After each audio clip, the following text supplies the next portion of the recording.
श्रीराम समर्थ.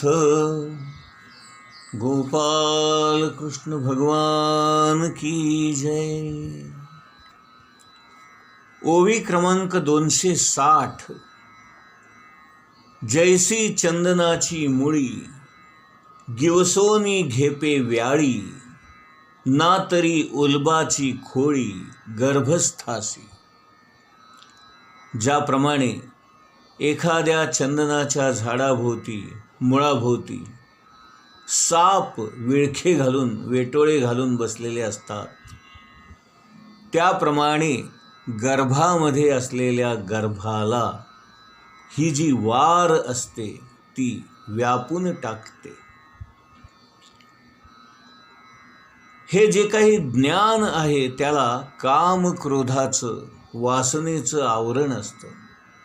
म्हणजे माणसाजवळ मुळातच ज्ञान आहेच, परंतु ते अज्ञानाच्या आवरणाने झाकलेलं असतं. आणि गुरु काय करतात तर आपलं हे अज्ञान दूर करतात, अज्ञान नाहीसं करतात आणि मग आतमध्ये असलेलं ज्ञान प्रगट होतं.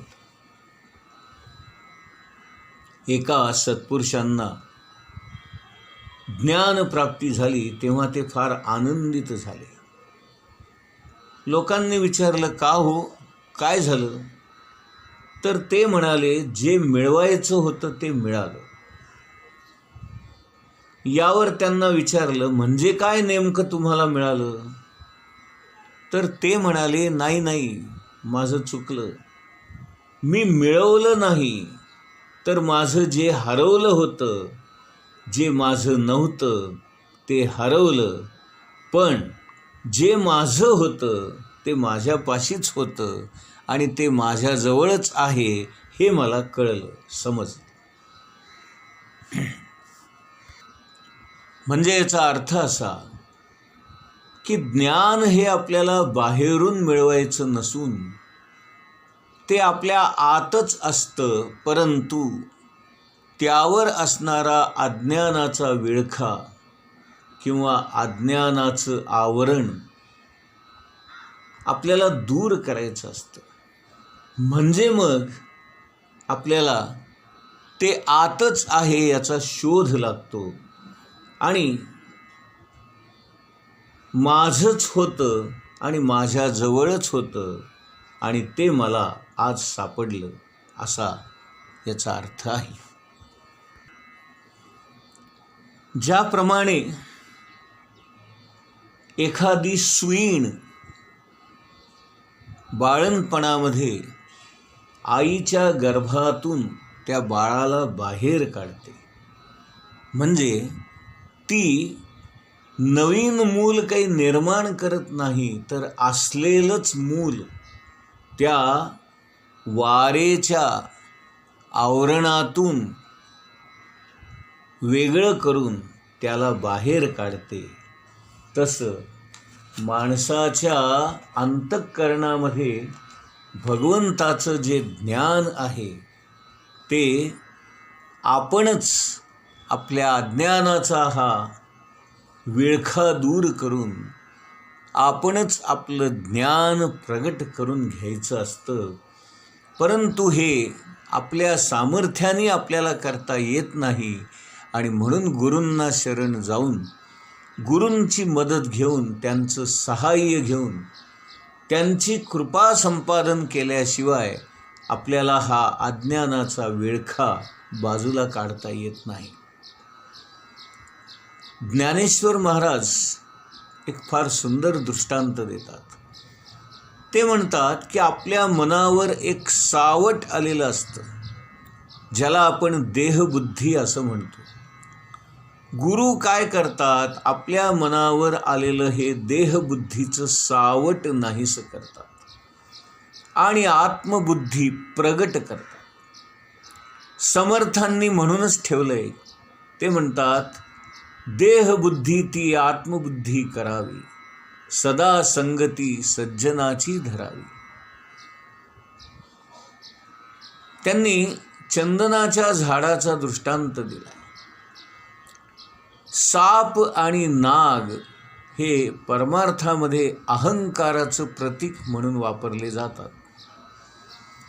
ज्याप्रमाणे साप किंवा नाग हे चंदनाच्या झाडाला, चंदनाच्या मुळांना वेटोळे घालून बसलेले असतात, त्याप्रमाणे मानवी अहंकार हा मानवाच्या आत असणाऱ्या ज्ञानाच्या आड येतो आणि त्या ज्ञानालाच तो विळखा घालून बसलेला असतो.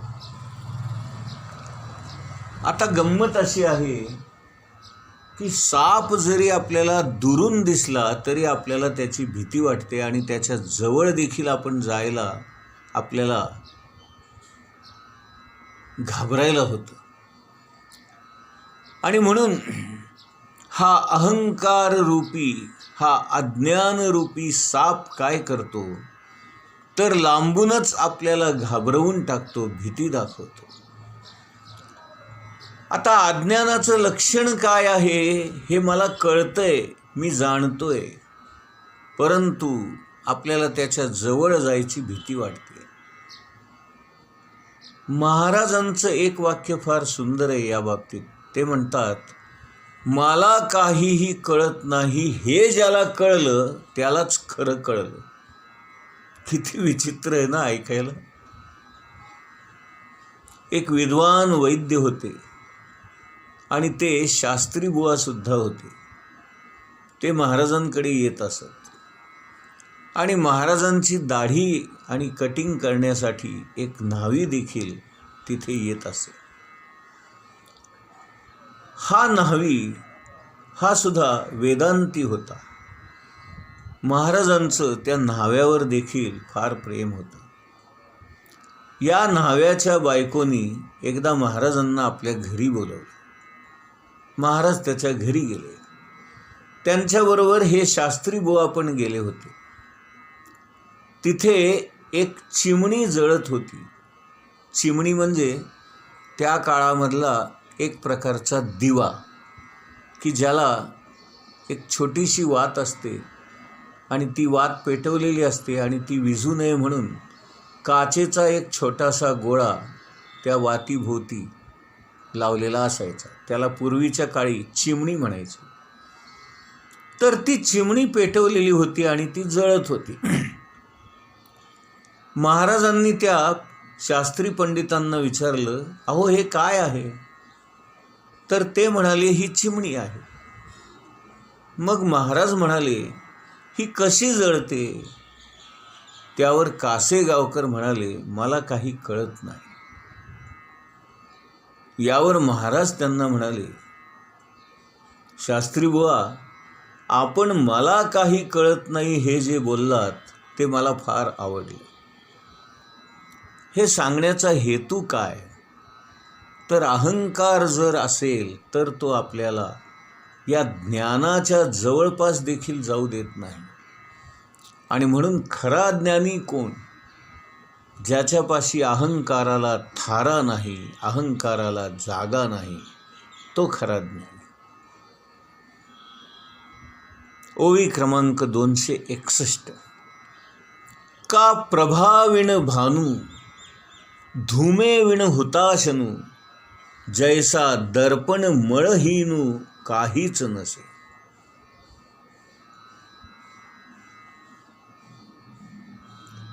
आता मळ म्हणजे घाण, मळ म्हणजे धूळ आणि मळ म्हणजे एखादा घाणेरडा अप्रिय पदार्थ. आपली बुद्धी ही जणू काही आरशासारखी आहे आणि सबंध जगाचं प्रतिबिंब त्यामध्ये पडतं.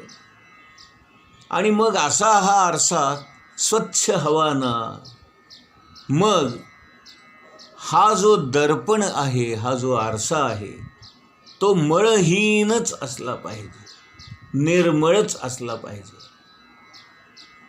म्हणजे थोडक्यात काय तर आपलं मन, आपली बुद्धी ही आरशासारखी स्वच्छ पाहिजे. तरच जगाचं प्रतिबिंब त्याच्यामध्ये पडेल. आपल्या बुद्धीमध्ये कोणत्याही प्रकारचा विकार असता कामा नये. आपलं मन, आपली बुद्धी हे दोन्ही निर्विकार असले पाहिजे. आता इथे ज्ञानेश्वर महाराज म्हणतात, प्रभाविण भानू म्हणजे सूर्य हा कधी प्रकाशाशिवाय असेल का? नाही का? आता वास्तविक पाहता असा अर्थ करणं हे चुकीचं आहे.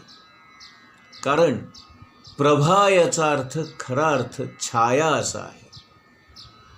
संस्कृत भाषेची गंमतच अशी आहे की प्र हा धातू जेव्हा लावतो तेव्हा तो विरुद्ध अर्थ होतो. भा म्हणजे तेज, आणि म्हणून प्रभा याचा अर्थ तेजाशिवाय म्हणजेच अंधार, नाही का?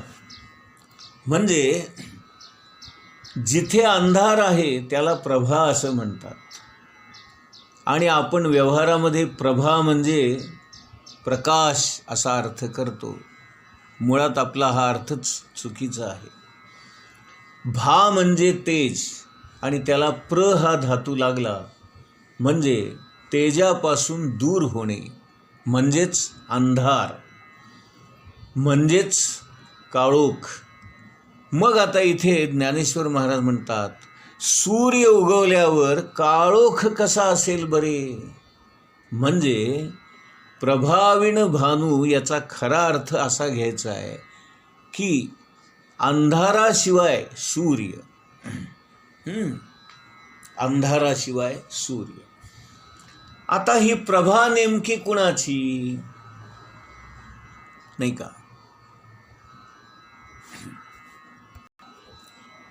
आता इथे ज्ञानाचा प्रकाश याला त्यांनी तेज असं म्हटलेलं आहे,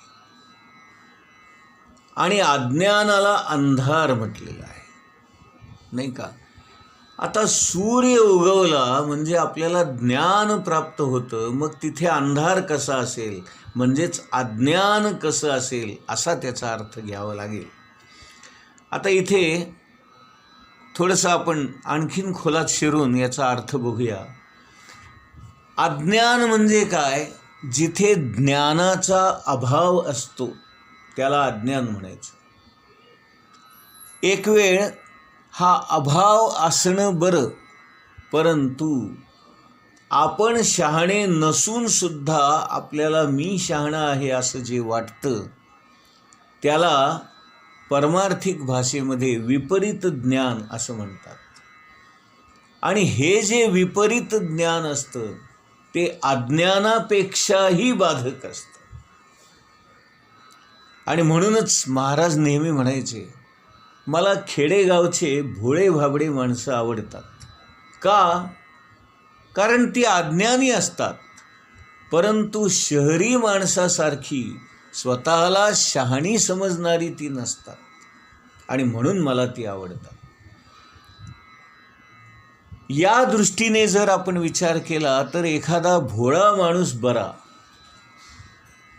परंतु जो व्यवहारामध्ये फसतो तो भोळा नव्हे.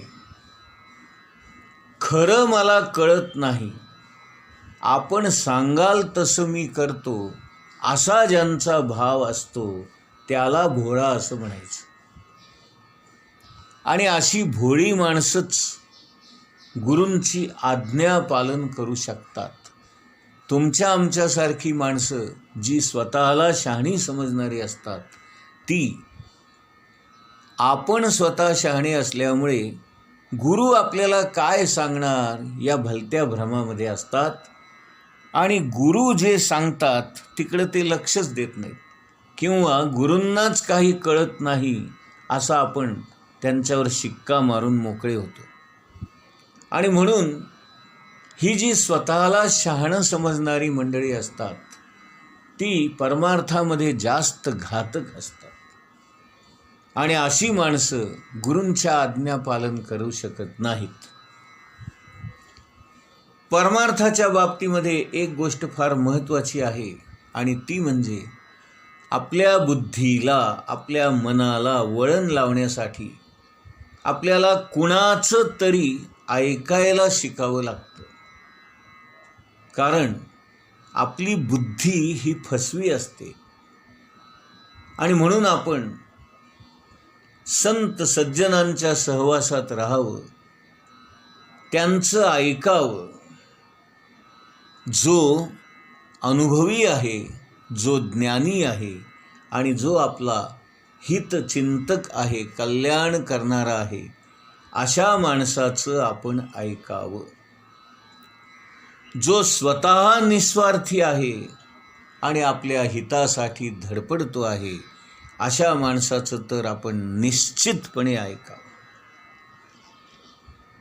दुसरा दृष्टांत ज्ञानेश्वर महाराज देत आहेत. धुमे विण हुताशनू, म्हणजे धुराशिवाय अग्नी. हुताशनू याचा अर्थ होमामधला, यज्ञकुंडामधला जो अग्नी आपण प्रदीप्त करतो त्याला हुताशनू असं म्हणतात. हुत म्हणजे आहुती आणि आशन म्हणजे खाणारा. आहुती खाणारा अग्नी तो हुताशनी. आता हा जो हुताशनी अग्नी आहे त्यामध्ये आहुती म्हणून जे काही द्रव्य टाकतात त्याचा धूर होतोच. मग धुराशिवाय अग्नी असूच कसा शकेल? आणि म्हणून माणूस म्हटला की ज्ञानाबरोबर अज्ञानही त्याच्यासोबत असलंच पाहिजे, हे ज्ञानेश्वर महाराजांना इथे आपल्याला सांगायचं. गोपाल कृष्ण भगवान की जय.